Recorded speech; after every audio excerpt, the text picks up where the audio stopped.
chilling tales for dark nights.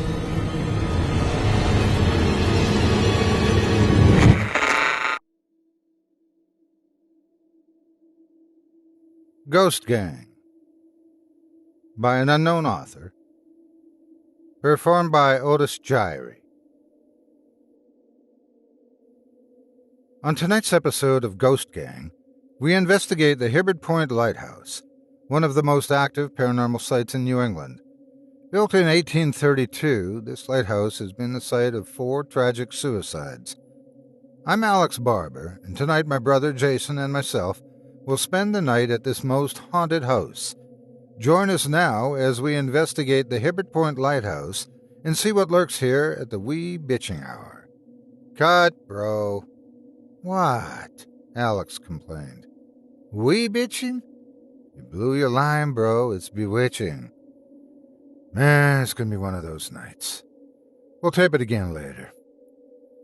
It was mid-August, and a refreshing breeze blew in across the Atlantic, mercifully cooling the sultry Connecticut coastline. The brothers were wrapping up their 7 in Summer tour, visiting 7 haunted locations in 7 different states. Alex suggested reserving New England for the late summertime. At least it kept the boys far from the sweltering native Texas sun. It had been a long drive from upstate New York, and the team arrived just as the sun dipped below the sea. Like a great floundering ship that is swallowed in the waters, the last futile rays of day drowned in the inky embrace of night. A waning August moon shed scant light on the grounds as the stars hid behind clouds, fearing the night and longing for the dawn. Jason replaced the camera in its padded case and surveyed the decayed structure before them.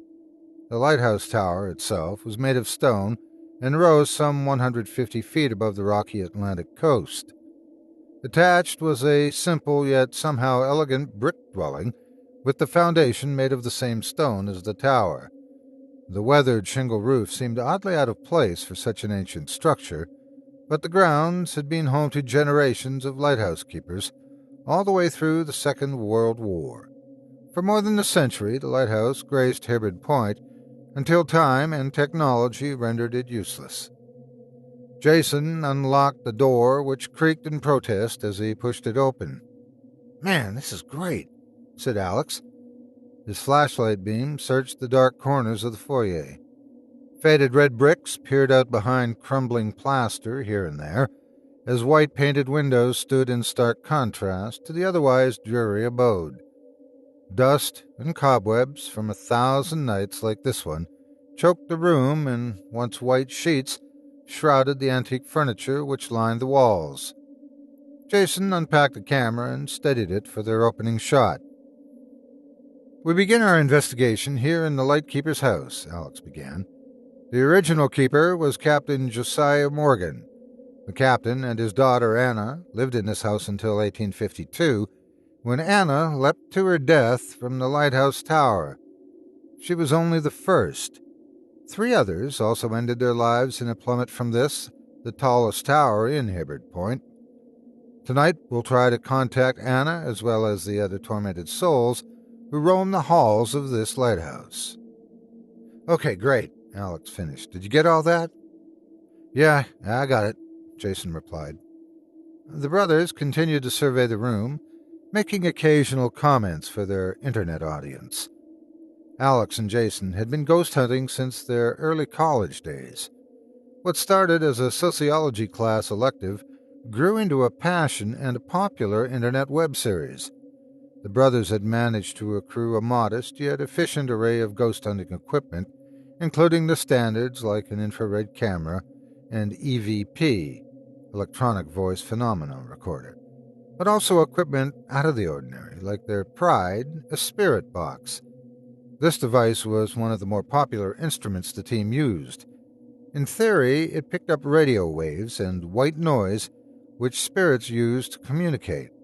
When the device received a positive signal, it emitted a series of beeps, and a message was displayed on an LED screen. It was about 10:30 in the evening when the team began their investigation proper. Alex swung the strap of a small satchel over his shoulder. The satchel contained various equipment the team would use to communicate with the spirit world. This was one of his signature moves to signal the team was ready to work. Jason, meanwhile, placed the bulk of the equipment on the floor, switched the camera to infrared, and began filming as the brothers ascended the staircase. We're going upstairs now to Anna's room. Locals say this is the most haunted room in the house. It belonged to Anna Morgan, the original lightkeeper's daughter. The story is that she was engaged to a sailor on the merchant vessel Adrian Star, but the ship was lost with all hands in a storm at sea. In grief, she killed herself by jumping from the lighthouse tower. Join us now as we explore her bedroom where the most activity happens. Jason began to laugh. Really? Do you even listen to what you're saying? Alex reflected on the line for a moment, chuckled, and said, where the most paranormal activity happens. Okay, let's get serious now, Alex said as he pushed open the door. The team entered a modestly furnished room, as Victorian standards go. There was a double bed and several pieces of furniture draped in white sheets. A few paintings and photos graced the faded walls as well. Dust covered everything. One of the photos was a daguerreotype of a young woman dressed in a long-sleeved gown typical of the early 19th century American fashion. Her long, curled hair wound around her neck and cascaded down her bodice. There was no smile, no joy on her lips. She was a young woman, about 20 years old, but one could see that the cares of this world had oppressed whatever happiness she may have had. Her face, while plain, was not unattractive, but her soulful eyes were irresistible. They had that eerie, beckoning quality that at once repel and entice, like gazing on some forbidden scene. They spoke of yearning, of unrequited longing, and mostly of loneliness. Look over here, Alex said, pointing to her portrait. I wonder if that's Hannah. Come here, Jay, and get a shot of this. Jason dutifully complied, then moved back across the room to prepare for Alex's opening monologue. This was Anna Morgan's room, deserted for more than a century following her horrible death. Tonight we'll attempt to communicate with her and once again speak to the spirits of those long dead. Alex had a flair for the dramatic, and his internet groupies loved it. We begin our investigation tonight with the EVP. Alex pulled a small device from his satchel and held it out and walked slowly around the room. We're speaking to anyone in this room, he said in a serious tone. If you are here, tell us your name. Silence. We're not here to hurt you, he continued. Tell us, is there anyone here? Jason gasped. Bro, that sheet moved. Alex instinctively spun around and turned his flashlight on the covered bureau behind him. Suddenly, the top of the sheet moved again with a short, jerky motion. Tell me you're getting this, Alex exclaimed. You know it, Jason replied. Alex held the EVP device toward the bureau and said, Tell us your name. Tell us where you're from. All was quiet except for another short jerk of the sheet and a peculiar scratching sound. Wait a minute, Alex said. He grasped the sheet and with one pull removed it from the bureau. A large rat scurried across the dresser, leapt to the floor, and disappeared into the surrounding darkness. Both boys frantically jumped back. Holy, that scared the crap out of me. Jason answered. My heart's pounding. It was a rat. He laughed in relief. It was just a damn rat. Alex and Jason both laughed nervously when their laughter was joined by a third voice.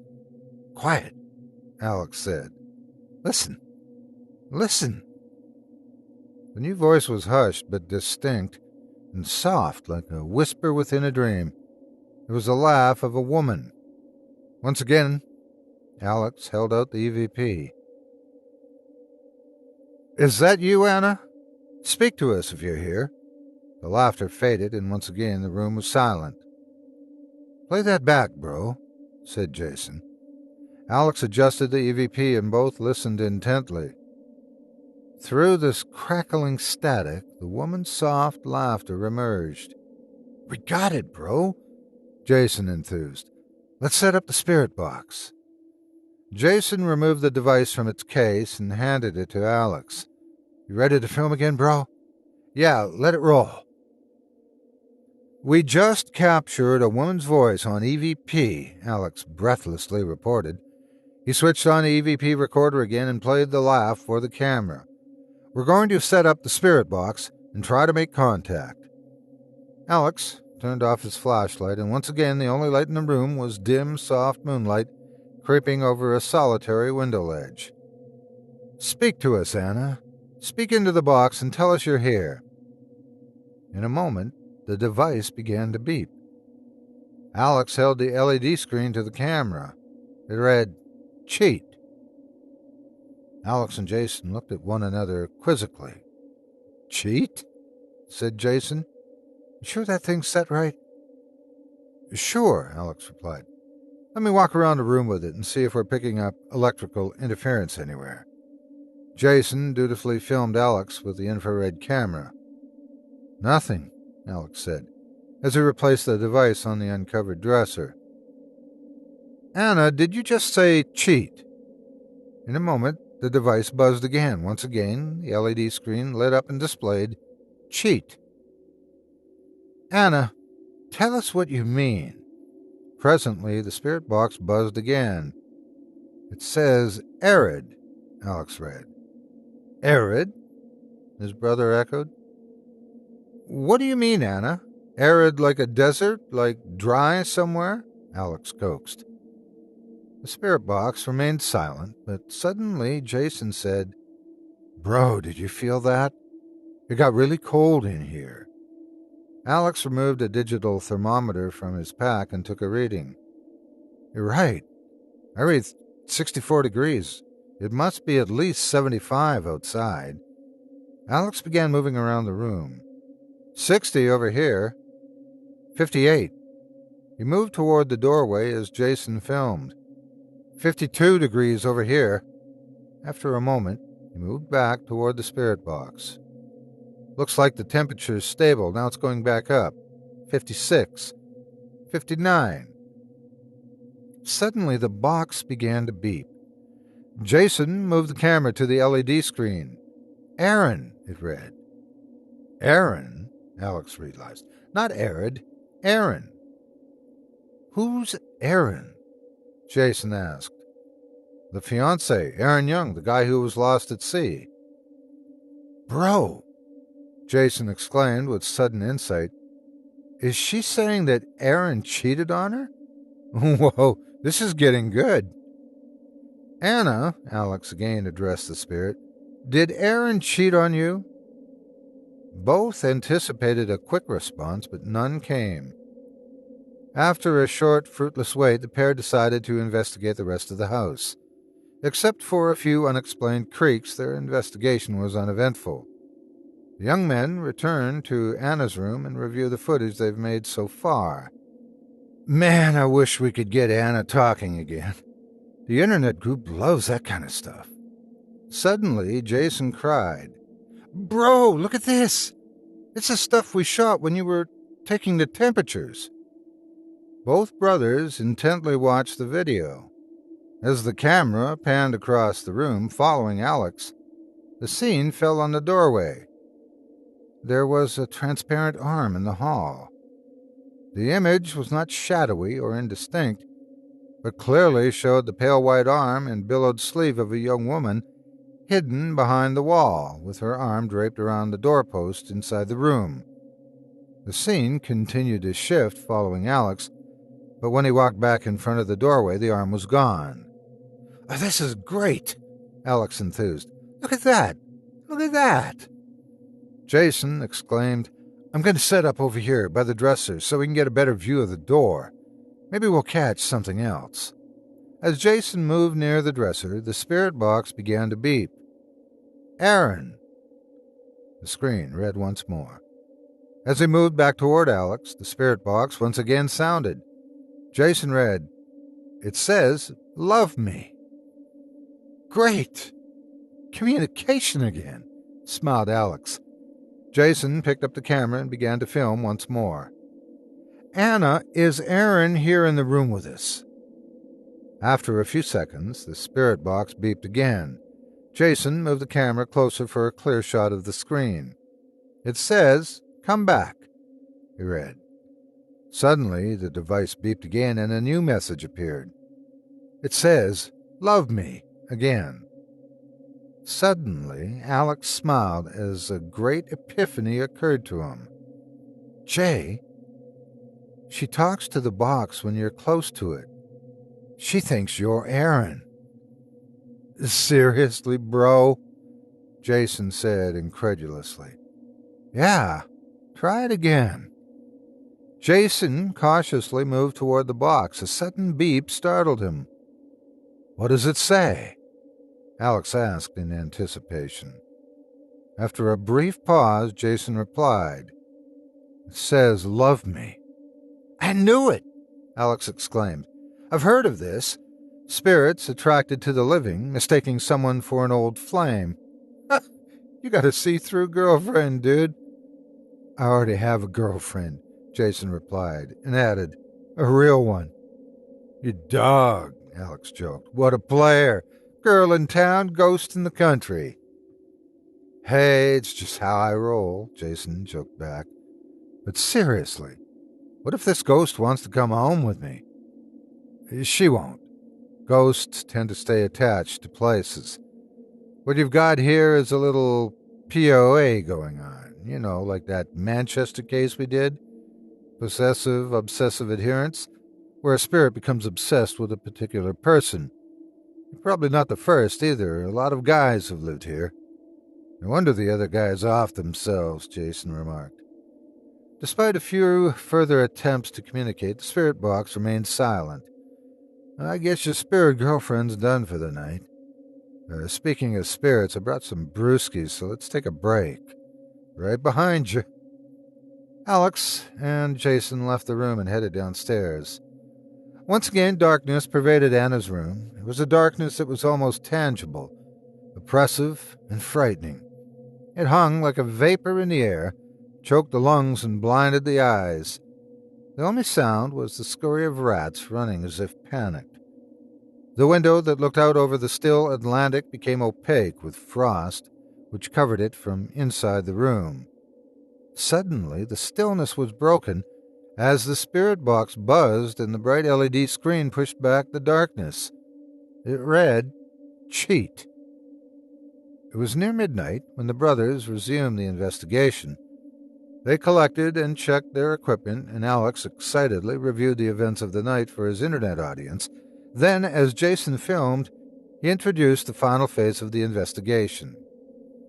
Midnight, Alex began with his best Vincent Price imitation. The hour of death. Midnight, when spirits and the powers of darkness roam the earth. Tonight, your Ghost Gang crew ascends the lighthouse tower where 4 poor souls tragically plunged to their deaths. Join us now as we investigate the Hibbard Point Lighthouse Tower and see what still walks in the night. In the rear of the house, just off the kitchen, was an archway that led down a short hall to the door of the lighthouse tower. Above the door a placard read, 1832.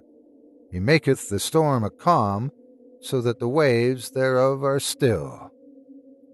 Shakespeare, Jason remarked. You ignorant Philistine, Alex corrected. That's from the Bible. How would you know, bro? Well, I know it isn't Shakespeare anyway. Alex opened the doorway and looked up the long circular stairway which led to the top of the tower. Let's film here. Jason once again steadied the infrared camera as Alex began to speak. We're standing at the bottom of the staircase and are about to ascend, as so many others have done before us. Some have returned, others never saw this place again. The pair climbed the stairs and presently found themselves on a landing adjacent to the light itself. Surrounding the now dead lamp was a walkway edged by a short iron fence. The sliver of a crescent moon appeared from behind a distant mountain in a feeble attempt to illuminate the scene while the ocean lapped against the rocks below. "This might be a good place to set up the spirit box again," Alex said. "Okay, I'm going to get some establishing shots," Jason replied, as he climbed up on the railing. "Jay, be careful," Alex said. "Well, thanks for your concern, but I'm always careful," Jason replied. "I'm more worried about the camera. That thing's expensive," Alex joked.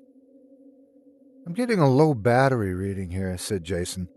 "There's a battery in my case downstairs, bro. I'll film here for a while if you could go get it." Alex reluctantly trudged down the staircase and into the foyer where the equipment lay. He retrieved a fresh battery and returned to the tower landing.